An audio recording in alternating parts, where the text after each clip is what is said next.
Salut à tous, ici Aylor. Et donc au cours précédent, je vous avais expliqué un peu le fonctionnement de la compilation, voilà, et du compilateur, etc. Donc maintenant, nous allons voir comment programmer en C. Alors pour programmer en langage C, il nous faut des outils. On a besoin d'outils. Et donc, pour programmer en langage C, il nous faut un IDE. Un IDE, c'est quoi? Alors, IDE, Integrated Development Environment. Alors un IDE, c'est un logiciel composé d'un débogueur, d'un compilateur et d'un éditeur de texte. C'est du 3 en 1. Et donc en fait, l'éditeur de texte va servir à écrire notre code. Le compilateur, vous savez déjà c'est quoi.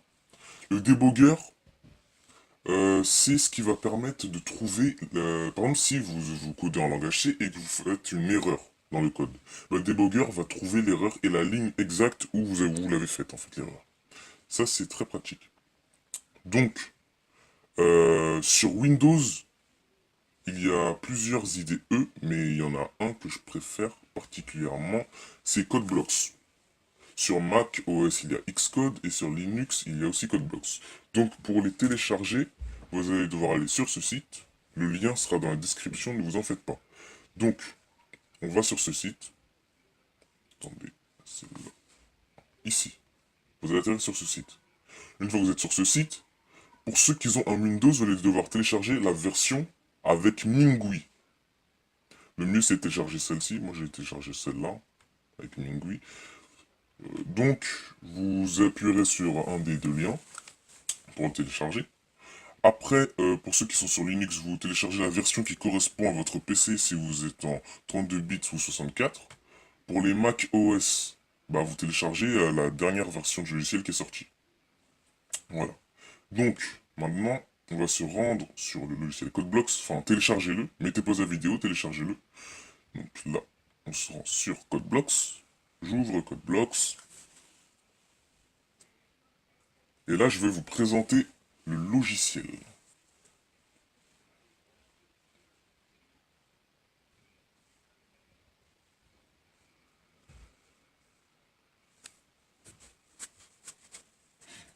Alors, le logiciel s'est ouvert. Alors, tout d'abord, je vais présenter les touches, les boutons. Alors, là, ça va servir à exécuter et compiler à la fois. Donc là, vous allez compiler votre code et exécuter. On va souvent utiliser ce bouton. Donc quand vous aurez marqué votre code, vous appuyez sur ce bouton, votre code sera compilé puis exécuté directement. Voilà. Ensuite, euh, les autres boutons, celui-là, je sais plus si c'est pour compiler ou exécuter. En tout cas, il y en a un des deux. Il y en a un qui sera compilé, un qui sera exécuté, mais je me souviens plus exactement. On verra dans... Enfin, je vous expliquerai plus tard dans les autres vidéos, si je me souviens bien. Attendez. Celui-là, je crois que ça sera exécuté, celui-là à compiler. Oui, celui-là, il sera compilé, celui-là, il sera exécuté. Voilà. Donc, pour créer un nouveau projet sur CodeBlocks, ce que vous allez devoir faire, c'est que vous allez appuyer sur Create New Project, ou sinon aller en haut, sur File, New Project. Mais moi je le fais directement ici. Donc, je devais vous expliquer aussi avant d'ailleurs, que en fait, je vais vous apprendre à faire deux types de programmes. Des programmes console et les programmes fenêtre. Donc, les programmes fenêtre, vous savez déjà c'est quoi en fait, les programmes fenêtre, c'est ça. Voilà, c'est où il y a une fenêtre. On peut la fermer. Et les programmes console, bah, vous allez découvrir ce que c'est. Donc, on crée un nouveau projet. Console application. Ça m'amène vers un lien bizarre. Donc, on appuie sur Next. Nous, c'est le langage C. On met le nom du projet. On va l'appeler Aylor. Next. Là, vous devez cocher une des deux cases. Hein. Et voilà. Le projet est créé. Projet Aylor. Fichier source. Main.c. Lorsque vous appuyez sur Main.c, là, qu'est-ce que vous voyez? Là, vous dites que vous comprenez rien. Vous demandez ce que c'est. En fait, je vous présente le code minimal du langage C. Voilà. C'est la structure minimale de... Enfin, c'est le minimum de code qu'on écrit en début de programme, en fait. Donc, en fait, ce code minimal, je vais vous l'expliquer en détail. Ces deux lignes que vous voyez, où il y a un dièse include stdio.h, include stdlib.h. En fait, ces deux lignes sont lues par un programme qui s'appelle préprocesseur. Préprocesseur, en fait. Ils sont lus en début de compilation. Donc, quand vous compilez votre code, ces deux lignes vont être tout d'abord lues par un programme qui s'appelle préprocesseur. Préprocesseur en anglais. Et donc, en fait, ces lignes demandent à inclure des fichiers. Include, c'est-à-dire inclure. Et donc là, on voit sur la première ligne qu'il y a marqué include stdio.h. Ça veut dire que, en fait, dans notre programme, on veut inclure un fichier, un dossier qui s'appelle stdio.h. Et la deuxième ligne aussi, c'est pareil. On veut inclure quelque chose qui s'appelle stdlib.h cette fois-ci. Donc en fait, ces fichiers stdio.h et stdlib.h sont des bibliothèques. On les appelle aussi des librairies. En gros, en fait, ce sont des fichiers qui contiennent du code pour afficher des messages à l'écran. Ce sont des fichiers sources tout prêts qui permettent d'afficher du message à l'écran. En fait, grâce à ces deux librairies, on va pouvoir rajouter des fonctionnalités à notre code. Par exemple, imaginons que notre code ne peut pas faire des...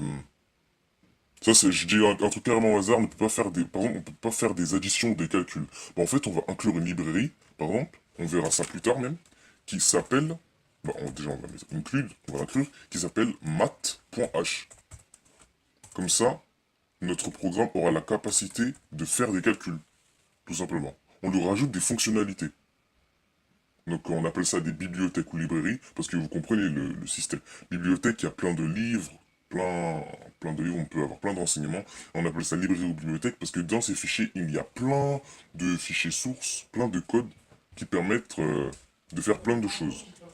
Voilà. Donc ça s'appelle... Ces deux lignes sont les directives de préprocesseur. Voilà. Ensuite, il y a ce qu'on appelle une fonction. Tout ce que vous voyez là, c'est une fonction. Cette fonction, comment elle s'appelle? Cette fonction, elle s'appelle la fonction main. Elle s'appelle pas, cette fonction ne s'appelle pas int main. Int, c'est le type de la fonction. Mais ça, on reverra ça plus tard. C'est pas grave si vous ne comprenez pas tout de suite. Donc, cette fonction s'appelle la fonction main. Il se peut que pour certaines personnes, il y ait marqué ceci. ARGC, char, hop, ARGV, tac. Pour certaines personnes, il se peut qu'il y ait marqué ça, mais en fait, ça veut rien dire. En fait, ça veut faire la même chose. C'est la même chose de marquer ça ou pas. À vous de faire votre choix. Donc, alors, cette fonction main est délimitée par deux accolades. Et donc, en fait, dans votre programme, il y aura plein de fonctions. Enfin, vous pourrez faire plein de fonctions. Par exemple, une fonction qui s'appelle Ailor encore. Hop. Quand message, je vous apprendrai ça plus tard. Il y aura plein de fonctions. Voilà. Cette fonction s'appelle main, cette fonction s'appelle Ailor. Bon, ça, on verra ça plus tard. Ça, c'était juste pour vous expliquer qu'on va faire plein de fonctions. En fait, un code en langage C, c'est un regroupement de plusieurs fonctions. Donc, cette fonction s'appelle main. Et si on regarde dans cette fonction, en fait, c'est dans cette fonction qu'on va écrire notre programme. Voilà. Et si on regarde dans cette fonction, on voit qu'il y a marqué printf. Il y a marqué printf, ensuite il y a deux parenthèses, enfin une parenthèse, à l'intérieur des guillemets, on voit qu'il y a marqué hello world. Et après il y a un anti-slash, puis un n. Mais bon, ça on verra plus tard. Ce que ça veut dire, je vais l'enlever tout de suite, vous verrez plus tard après la vidéo. Ça on peut laisser.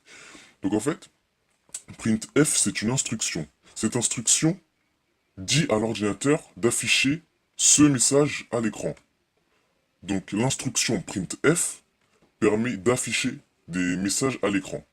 Et le message qu'on veut afficher doit toujours être entre guillemets. Ne jamais oublier de mettre les parenthèses. Et surtout le point virgule. C'est ça qui marque la fin de l'instruction printf. Si vous l'oubliez, ça ne marchera pas. Ok? Donc par exemple, faisons un test. On va afficher un message à l'écran. On va mettre printf, les parenthèses, les guillemets. On n'oublie pas de mettre le point virgule. On va afficher bonjour. Voici une vidéo pour la Ailor code. Hop. Donc je vous avais dit tout à l'heure qu'on va appuyer sur ce bouton. On compile le code puis il s'exécute. Donc là, ça va le compiler, ça va traduire ce code que j'ai écrit en langage binaire, et ça l'exécute. Et là, ça nous affiche bien, bonjour, voici une vidéo pour la Heiler Code. Voilà. Et donc, après, en bas, on voit qu'il y a marqué Process Return 0, 0x0, Execute Time. En fait, ça, c'est le temps que votre code a pris pour s'exécuter. Vous voyez que mon code a pris 1,3, 0,183 secondes. Donc, c'est très rapide. Très, très rapide, quand même. Donc, encore un ordinateur peut être encore plus rapide. Et donc là, Process Return 0, pourquoi il y a marqué Returned 0? Là, on regarde en bas de notre code, qu'est-ce qu'on voit? On voit qu'il y a marqué Return 0. En fait, cette ligne, Return 0, vous devez constamment la mettre. Cette ligne, en fait, à chaque fin de programme, votre programme va devoir retourner une valeur. Et en fait, dans l'informatique, la valeur 0, en fait, si vous voulez, ça veut dire que tout s'est bien passé. Et toutes les autres valeurs veulent dire qu'il y a eu une erreur dans la computation, il y a une erreur quelque part. Donc là, votre programme retourne le chiffre 0. Si votre programme retourne le chiffre 0, c'est dire que tout s'est bien passé. Donc là, quand on compile, hop, retourne 0. Donc tout s'est bien passé en fait. C'est mieux de le mettre, ça marcherait aussi sans, hein, mais on peut, c'est mieux de le mettre quoi. Donc revenons sur notre instruction printf. Alors, j'avais dit de ne pas oublier de mettre les points-virgules. Ne jamais oublier de mettre le point-virgule. Si vous ne mettez pas le point-virgule, ça ne va pas marcher. On va faire un test, j'enlève le point-virgule, et là, hop, erreur. Vous voyez, il y a un carré rouge, et vous voyez qu'en bas, le débogueur me signale une erreur dans la fonction main. L'erreur, regardez, hop, point-virgule. Vous voyez, ça aide vraiment en fait le débogueur. Ça, vous voyez, c'est très intéressant. C'est vraiment utile. Donc, ensuite, en fait, je vais vous dire aussi, vous pouvez mettre autant de printf que vous voulez, vraiment. On va mettre... vraiment, vous pouvez mettre beaucoup. Salut. On va en mettre un autre. Printf. Attendez. Ça va. Hop. Là, on compile et on exécute. Et vous voyez que ça marche. Bonjour, voici une vidéo pour la Heiler Code. Salut, ça va. Mais là, vous vous demandez sûrement pourquoi ça n'a pas sauté de ligne. Et donc en fait, vous voyez le anti-slash n de tout à l'heure? Bah en fait, justement, le anti-slash n de tout à l'heure, bah ça sert à sauter des lignes. Pour faire un anti-slash, c'est pas un slash comme ça. Hein. Non, c'est pas celui-là. Un anti-slash. Pour faire l'anti-slash, vous devez appuyer sur la touche Alt-GR, vous la maintenez, puis vous appuyez sur la touche 8 de votre clavier. Hop, anti-slash. Ensuite, vous devez mettre la lettre N, ne jamais l'oublier, en minuscule. Lettre N. D'abord l'anti-slash, puis la lettre N. Et là, vous verrez qu'il y aura marqué bonjour, voici une vidéo pour la Heiler Code. Après, il y aura marqué salut, ça va, mais le salut, ça va rester collé. N'oubliez jamais d'enregistrer une fois que vous codez. Donc, vous pouvez faire un CTRL S, hop. Vous compilez et exécutez votre code, et hop. Bonjour, voici une vidéo pour la Heiler Code, salut, ça va. Donc, si vous voulez mettre encore un saut de ligne entre salut et ça va, vous faites encore la même chose. Tout simplement. Ici, un anti-slash N, Alt-GR, puis la touche 8. N'oubliez pas de mettre le N, CTRL S, on enregistre le code, on compile, on exécute. Voilà, les lignes ont été sautées. Moi, je voici une vidéo pour la Heiler Code, salut, ça va. Et vous pouvez encore sauter le nombre de lignes que vous voulez. Là, vous mettez encore un anti-slash N, hop, on met un N, CTRL S, hop. Encore une ligne a été sautée. Voilà. Retenez bien ça. Donc, ensuite, il y a quelque chose que je devais vous expliquer. Voilà, il y a la tabulation. La tabulation, c'est quoi? La tabulation, c'est un espace. Alors, regardez. Pour faire une tabulation, on doit faire un anti-slash, puis un T. Après, j'ai fait... Bon, on va écrire n'importe quoi, on va écrire bonjour encore. Et là, regardez. Bon, là, c'est comme s'il y avait un espace avec, comme si on avait mis juste un espace, mais en réalité, il y a... Attendez, je vais vous montrer avec un autre exemple. Voilà, je sais.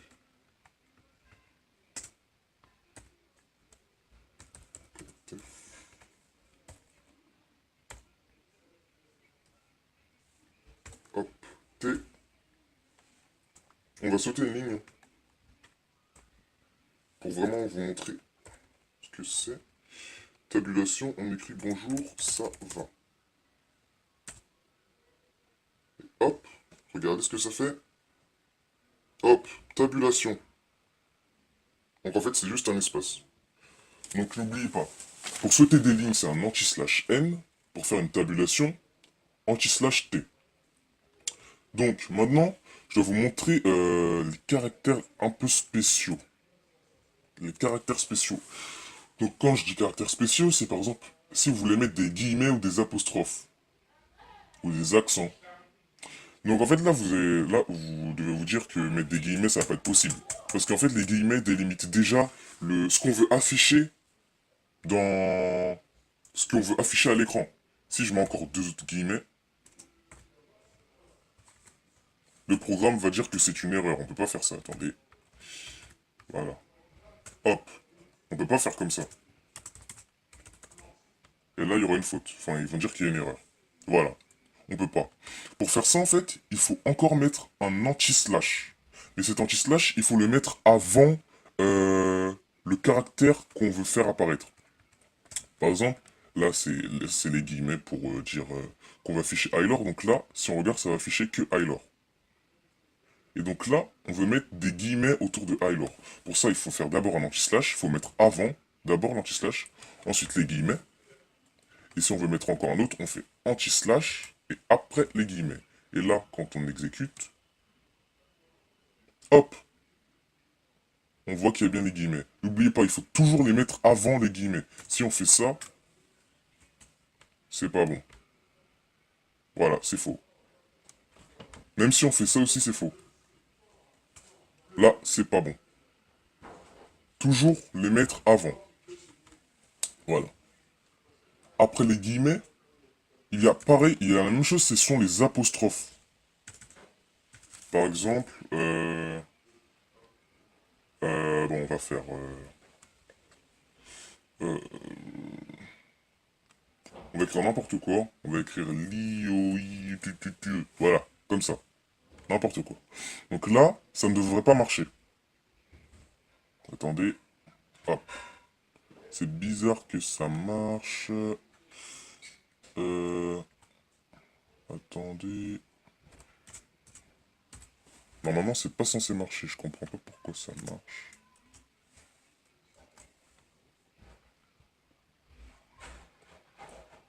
Donc en fait, ça dépend, parce qu'une fois, ça n'avait pas marché. Donc en tout cas, vous devez savoir que si jamais ça ne marche pas, va falloir encore que vous fassiez un anti-slash. Tout simplement. Voilà. Si ça ne marche pas. Parce qu'une fois, moi, ça m'avait pas marché. Ensuite, il y a aussi les accents.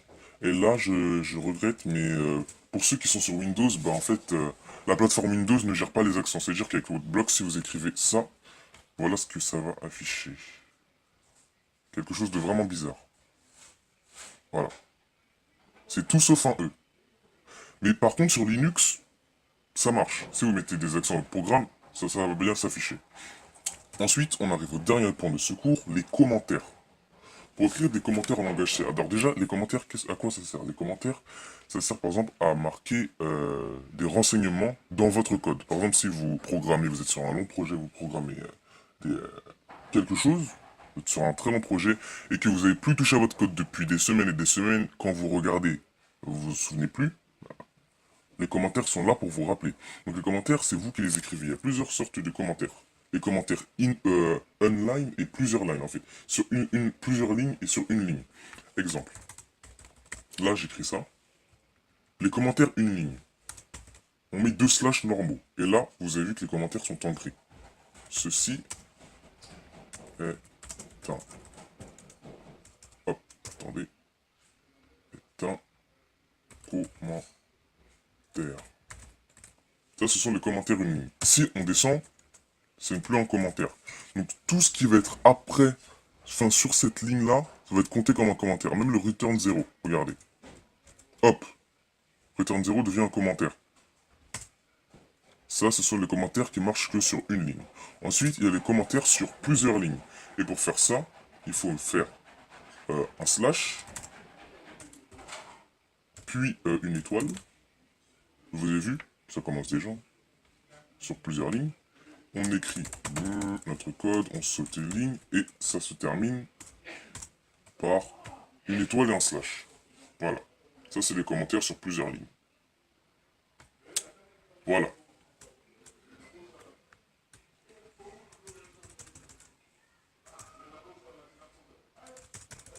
Hop. Donc, retenez bien que ça, ce sont les directives de préprocesseur, lues par un programme nommé préprocesseur au début de la compilation. Ceci est la fonction main. Ça, c'est le type de la fonction. Son type, c'est int. Vous verrez plus tard à quoi ça sert, je vous l'avais dit. Ça, c'est une instruction. Donc, en fait, ça, c'est les directives de préprocesseur. Tout ceci est une fonction. Et ça, ce sont les instructions de la fonction. Les instructions sont dans la fonction. Voilà. Et donc, n'oubliez pas pour les tabulations anti/t, pour sauter des lignes anti/n, les apostrophes. Bon, ça, après, ça dépend. Et un coup, ça marche, un coup, ça marche pas. Les accents, rappelez-vous que Windows ne peut pas, n'affiche pas, enfin, les accents, on peut pas, ça affiche bizarrement, rappelez-vous. Par contre, Linux affiche bien les accents et tout. Les commentaires, commentaires une ligne, et commentaires multilignes. Voilà. Sur ce, ma vidéo est terminée, j'espère qu'elle vous aura plu. Si elle vous a plu, je vous prie de vous abonner à ma chaîne, commenter, et de commenter. Et donc on se retrouve la prochaine fois pour le troisième cours pour apprendre à programmer en langage C. Merci.